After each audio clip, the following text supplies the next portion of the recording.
Ada sebuah kisah yang menceritakan tentang seorang gadis remaja yang tinggal di negara Jepang. Pada umumnya, sebagai gadis remaja, sudah sewajarnya memiliki rasa ingin tahu yang mendalam terhadap sesuatu hal. Mempunyai rasa ingin tahu adalah sebuah hal normal dan seringkali menjadi hal baik untuk kita dapat belajar tentang dunia dan diri kita sendiri. Namun, apa jadinya jika rasa ingin tahu tersebut malah mengarah kepada sebuah kejahatan yang dapat menyebabkan sebuah tragedi yang sangat mengerikan? Seorang gadis remaja asal Jepang telah melakukan kenakalan remaja yang melampaui batas sewajarnya. Dia dengan rasa penasarannya telah berhasil membuat kegaduhan yang menyebabkan seseorang meninggal dunia dengan sangat mengenaskan. Akhirnya, meskipun gadis itu masih dianggap sebagai anak di bawah umur, pihak berwenang tetap mengadilinya dengan hukuman orang dewasa. Bagaimana aksi kriminal yang dilakukan gadis muda ini dan apa yang membuat dia bisa nekat melakukan hal tersebut? Jadi, beginilah kisah di baliknya. Pada bulan Desember 2014, sebuah kantor polisi di daerah Chikusa, kota Nagoya, Jepang, menerima laporan orang hilang yang bernama Tomoko Mori yang berusia 77 tahun. Suami wanita tua itu melaporkan bahwa istrinya telah menghilang sejak dirinya pergi melakukan rutinitasnya, yaitu mengajar tentang keagamaan di daerah Chikusawa. Setelah diketahui, Tomoko ini memang merupakan seorang saksi Yehova yang sangat taat. Sekedar informasi, saksi Yehova yaitu suatu aliran yang berupaya untuk memurnikan ajaran Kristus sesuai apa yang tercatat di Alkitab. Lalu, sejak Tomoko menghilang, keberadaannya masih tetap menjadi misteri. Dan setelah lebih dari sebulan penyelidikan kasusnya, polisi menemukan sebuah identitas yang diduga sebagai pelaku yang bernama Maria Ouchi. Maria Ouchi ini merupakan seorang gadis muda yang terlihat bersama Tomoko sebelum wanita tua itu menghilang. Awalnya polisi agak sulit mempercayai kalau Maria ini akan terlibat dalam kasus tersebut. Karena dari penampilannya saja, dia terlihat seperti seorang mahasiswi yang ramah terhadap orang lain. Namun, saat polisi menyelidiki lebih dalam, beberapa bukti terus mengarah kepada Maria. Polisi saat itu mendapatkan informasi bahwa Maria telah pindah dari kota Nagoya sejak 1 bulan yang lalu. Sehingga pada tanggal 26 Januari 2015, Maria yang berhasil diamankan langsung dibawa kembali ke kota Nagoya untuk dilakukan interogasi. Setelah beberapa lama diinterogasi, Maria akhirnya mengakui kejahatannya dan membawa pihak kepolisian ke apartemen miliknya yang ada di kota Nagoya. Sesampainya mereka di sana, polisi berhasil menemukan jasad Tomoko yang sudah membusuk tergeletak di kamar mandi. Akibat dari penemuan itu, polisi langsung menangkap Maria saat itu juga. Jadi siapakah Maria Ouchi ini dan apa yang telah dilakukannya? Mari kita bahas. Maria Ouchi adalah seorang perempuan yang lahir di kota Sendai pada tahun 1995 dan dia anak tertua dari 2 bersaudara. Ayahnya bekerja sebagai pengelola apartemen, tetapi sayangnya hubungan Maria dengan ayahnya tidak begitu baik. Maria mengklaim kalau dia dan ayahnya sering bersitegang karena ayahnya selalu mengatur-ngatur keinginan hidupnya. Sementara itu ibunya bekerja sebagai karyawan di sebuah toko retail yang ada di kota Sendai tersebut. Di negara Jepang, cara seseorang menyapa orang tuanya dapat menjadi sebuah cerminan yang menggambarkan hubungan seseorang dengan orang tuanya. Di sana, seorang anak umumnya memanggil kedua orang tua mereka dengan panggilan papa ataupun mama. Namun hal ini berbeda dengan Maria. Maria mulai berhenti memanggil ibunya dengan nama panggilan mama, dan dia memanggil ibunya dengan menggunakan nama depannya. Hal ini mungkin bagi beberapa orang hanyalah sebuah masalah kecil, tetapi di Jepang, hal ini dapat menjadi sebuah masalah etika yang begitu besar. Selain itu, dia juga memanggil ayahnya dengan kata oyaji.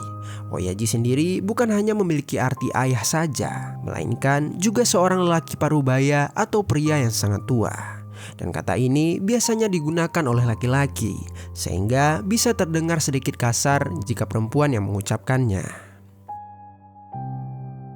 Perilaku Maria ini mulai berubah secara signifikan sejak menginjak kelas 5 SD. Mulai saat itu, dia menyebut dirinya sendiri dengan cara yang cukup tidak biasa bagi seorang perempuan muda. Dia sering menggunakan kata ore yang memiliki arti aku dalam bahasa Jepang.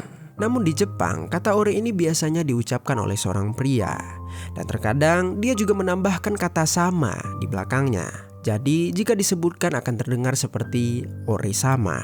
Menambahkan kata sama tersebut dapat dianggap sombong oleh orang lain karena itu bisa terdengar seperti sedang meninggikan diri. Ibu dari Maria menyadari perubahan yang terjadi pada putrinya. Dia sudah mencoba untuk membicarakannya kepada Maria, namun tetap saja Maria tidak pernah mendengarkannya. Selain itu, ibunya juga mengetahui bahwa dia pernah mencuri alat tulis milik temannya saat kelas 2 SD. Tetapi ketika ditanya, Maria mengaku kalau dia hanya ikut-ikutan saja seperti orang lain. Sehingga jadinya tanda-tanda awal ini telah memperlihatkan bahwa Maria Ochi agak sulit untuk membedakan mana hal yang salah, mana hal yang benar.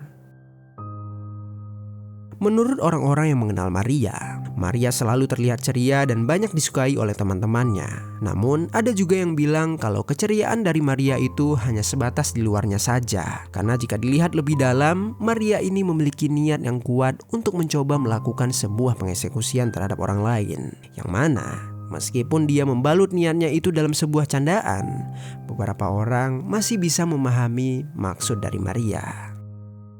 Ketika menginjak kelas 6 SD, Maria ingin mencoba melancarkan lelucon jahatnya.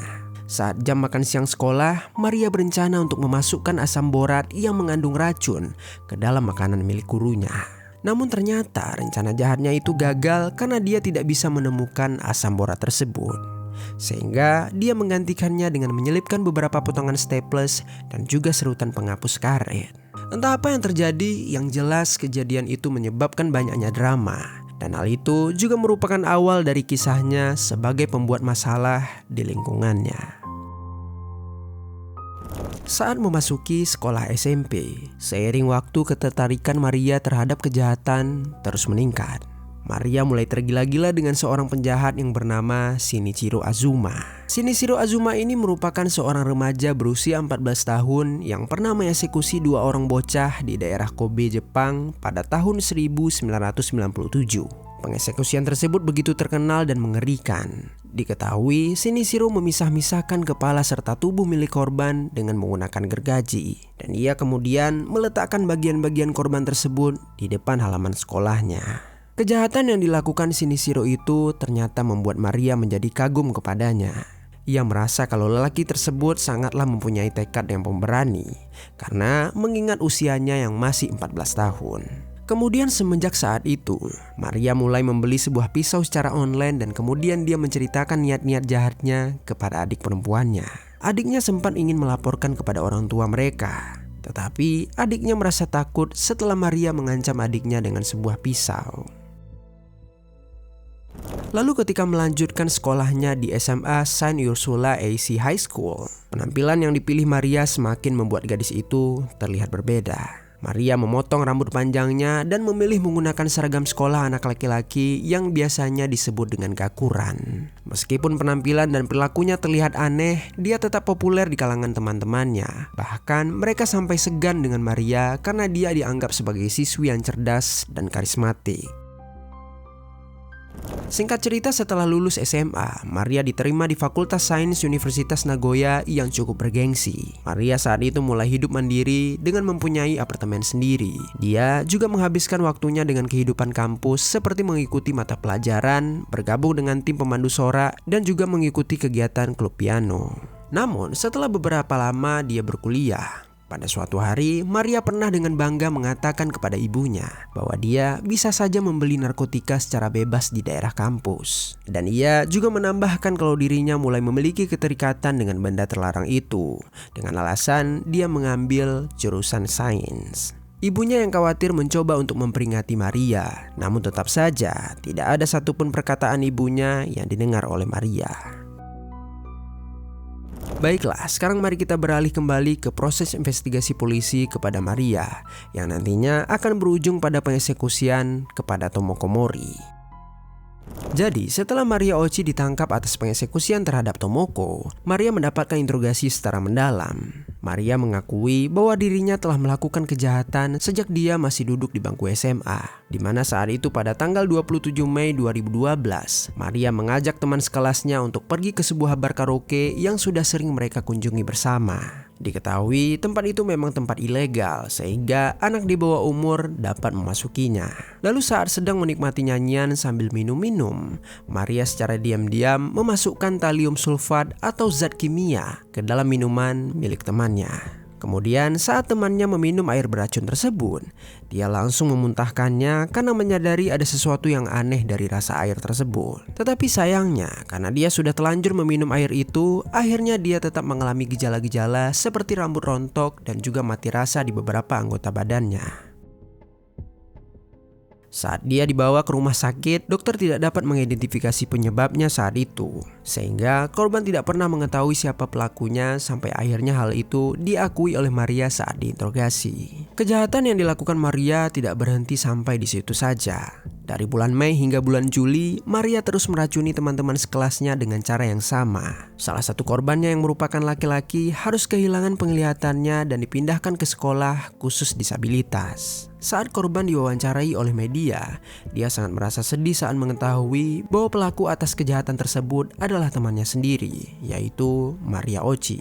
Maria yang selama ini mereka kenal baik, pintar, dan ceria, ternyata telah menyimpan sisi gelap yang sangat kelam. Saat polisi akhirnya mengungkapkan insiden keracunan ini, mereka langsung mendakwa Maria dengan tuduhan percobaan pengeksekusian. Ketika diminta alasan mengapa dia melakukan hal berbahaya tersebut, Maria mengatakan kalau dia hanya penasaran saja dengan racun-racun yang ia pelajari dapat mengeksekusi seseorang. Dia juga mengakui kalau dirinya tidak pernah memiliki dendam sama sekali terhadap teman-temannya tersebut. Semua yang ia lakukan itu hanyalah berdasarkan dengan rasa penasarannya saja. Rasa penasaran Maria tidak berhenti pada racun saja. Setelahnya, ia berniat untuk melakukan eksperimen pengeboman. Pada tahun 2014, tepatnya di tahun yang sama dengan pengeksekusian Tomoko, Maria bereksperimen meledakkan bom molotov atau bom bensin yang akhirnya menyebabkan 2 insiden kebakaran di lokasi berbeda. Insiden pertama terjadi pada tanggal 30 Agustus 2014. Maria saat itu membobol sebuah rumah di kota Sendai dengan meledakkan bom molotov pada bagian pintu rumah. Dan untungnya saat itu rumah tersebut dalam keadaan kosong, sehingga tidak ada korban jiwa di sana. Maria sebagai pelaku juga tidak bisa didakwa karena pihak kepolisian tidak mempunyai bukti kuat untuk menuduhnya saat itu. Kemudian insiden kedua terjadi pada tanggal 13 Desember 2014. Tepatnya setelah beberapa hari ia melakukan pengeksekusian kepada Tomoko Mori. Saat itu Maria kembali membakar sebuah rumah di kota Sendai dengan menuangkan cairan dietil ether yang merupakan bahan kimia yang mudah terbakar. Dan tragisnya, pada kebakaran kali ini, seorang wanita berusia 66 tahun dinyatakan meninggal dunia setelah dirinya dilahap oleh api. Di dalam interogasinya, Maria ditanyakan kembali tentang alasan dia melakukan pembakaran kedua itu. Dan secara mengejutkan dia menjawab seperti ini. Aku masih sangat penasaran melihat sebuah proses penghangusan terhadap jasad orang lain. Sekarang mari kita bahas bagaimana Maria Ochi melakukan tindakan kejinya kepada Tomoko Mori yang berusia 77 tahun dan akhirnya berujung pada penangkapannya. Jadi pada tanggal 7 Desember 2014, Tomoko Mori yang dikenal sebagai saksi Yehova yang taat bertemu dengan Maria di sebuah pertemuan yang diadakan di Chikusa, kota Nagoya. Di pertemuan itu, keduanya berkenalan dan berbincang dengan baik, di mana Maria meminta Tomoko untuk mengajarkannya tentang keimanan Tuhan yang lebih mendalam. Mendengar permintaan itu, Tomoko yang memang dikenal suka berbagi langsung menerima undangan Maria untuk datang ke apartemen miliknya pada sore hari. Ketika tiba pada waktunya, Tomoko tanpa firasat buruk memasuki apartemen Maria sambil menunggu perjamuan darinya. Namun setelah beberapa menit saat menanti di ruang tamu, Tomoko mencoba memanggil Maria dan mengatakan jangan repot-repot menyiapkan makanan. Mendengar panggilan dari Tomoko, Maria bersiap untuk melakukan aksi kejahatannya.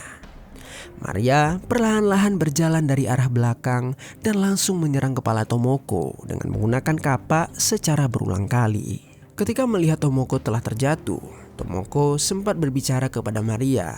Namun Maria yang telah gelap mata Kemudian langsung mencekik Tomoko dengan menggunakan syal yang ada di lehernya hingga wanita itu menghembuskan nafas terakhirnya.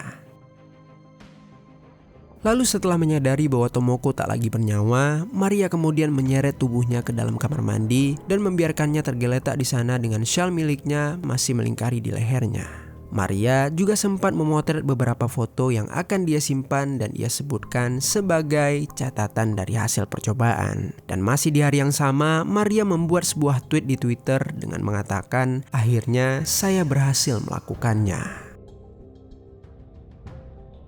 Lalu keesokan harinya, Maria pergi dari apartemen tersebut dengan meninggalkan jasad Tomoko yang masih tergeletak di kamar mandi. Kasus Maria ini memiliki dimensi yang sangat meresahkan. Maria melakukan aksi kriminalnya dengan begitu keji, sehingga meskipun usianya masih di bawah umur, yaitu 19 tahun, pengadilan tetap menghukum Maria sebagai hukuman orang dewasa. Sekedar informasi, pada saat itu di negara Jepang, siapapun yang masih berusia 20 tahun ke bawah, dia masih dianggap sebagai anak di bawah umur.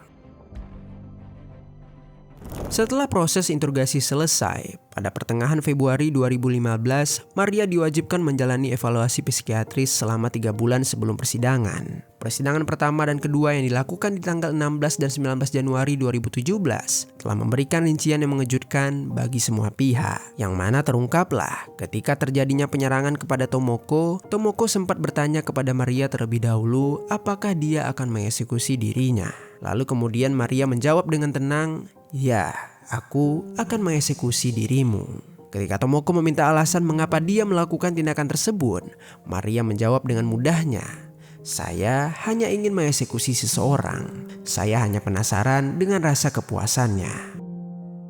Di ruang pengadilan itu, Maria sama sekali tidak memperlihatkan rasa penyesalannya. Hakim saat itu sempat bertanya kepada Maria apa yang sedang ia pikirkan dan rasakan. Lalu Maria menjawab pertanyaan hakim dengan berkata, "Saat ini saya benar-benar ingin melakukannya lagi." Bahkan dia menambahkan kalau dia sangat ingin sekali mencekik hakim dan juga jaksa dengan menggunakan dasi yang mereka pakai.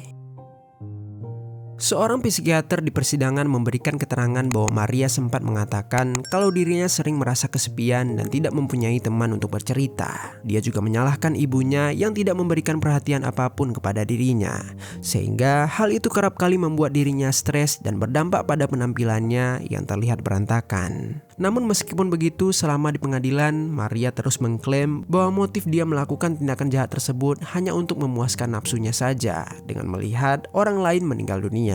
Akhirnya, pada tanggal 24 Maret 2017, Pengadilan Distrik Nagoya menjatuhkan hukuman penjara seumur hidup kepada Maria Ouchi. Mendengar putusan yang telah ditetapkan oleh hakim, pengacara Maria segera mengajukan banding ke pengadilan. Mereka saat itu berpendapat kalau Maria telah mengalami gangguan mental yang buruk seperti gangguan bipolar dan juga perilaku impulsif yang tidak bisa dikontrol oleh dirinya. Sehingga pengacaranya meminta kepada pengadilan untuk meringankan hukuman Maria dan memberikannya perawatan kesehatan mental. Lalu di samping itu, pernyataan tersebut ternyata dilawan oleh jaksa yang mengatakan bahwa banding tersebut hanyalah sebuah taktik playing victim untuk mengubah opini publik, yang mana mereka mencoba untuk menggambarkan kalau Maria ini adalah korban dari pikirannya sendiri. Dan jikapun Maria mempunyai permasalahan dalam keluarganya, mereka mempertanyakan mengapa Maria mendapatkan kehidupan yang layak seperti memiliki apartemen sendiri, bersekolah dari SD sampai kuliah, dan juga dapat membeli barang-barang yang dia inginkan. Akhirnya pada tanggal 23 Maret 2018, Pengadilan Tinggi Nagoya mengeluarkan putusan awal mereka dan menolak banding yang diajukan Maria serta pengacaranya. Hakim saat itu menegaskan kalau pengobatan yang dibutuhkan oleh Maria tidak dapat membebaskannya dari kejahatan yang telah ia lakukan. Hakim menilai ada suatu momen di mana Maria menganggap remeh sebuah hukum bagi anak di bawah umur. Momen itu terjadi ketika Maria menunjukkan sebuah pisau baru kepada adik perempuannya dengan tujuan membanggakan tindakannya untuk melakukan pengeksekusian. Dia juga mengatakan kepada adiknya kalau anak di bawah umur melakukan suatu aksi pengeksekusian, mereka nantinya pasti akan dilindungi oleh hukum. Setelah penolakan banding pertama, pengacara Maria mengajukan banding lagi ke Mahkamah Agung. Namun pada tanggal 15 Oktober 2019, Mahkamah Agung juga menolak banding mereka. Dan pada tanggal 22 Oktober 2019, Maria Oci pun tetap mendapatkan hukuman penjara seumur hidup. Begitulah kisah kriminal dari Maria Oci yang telah mengalami kecanduan untuk mengeksekusi seseorang. Untuk para korban dalam kisah ini, semoga mereka mendapatkan keadilan yang setimpal dengan apa yang mereka alami. Mari kita berdoa untuk korban yang meninggal dan semoga kisah ini dapat memberikan pelajaran baik bagi kita semua.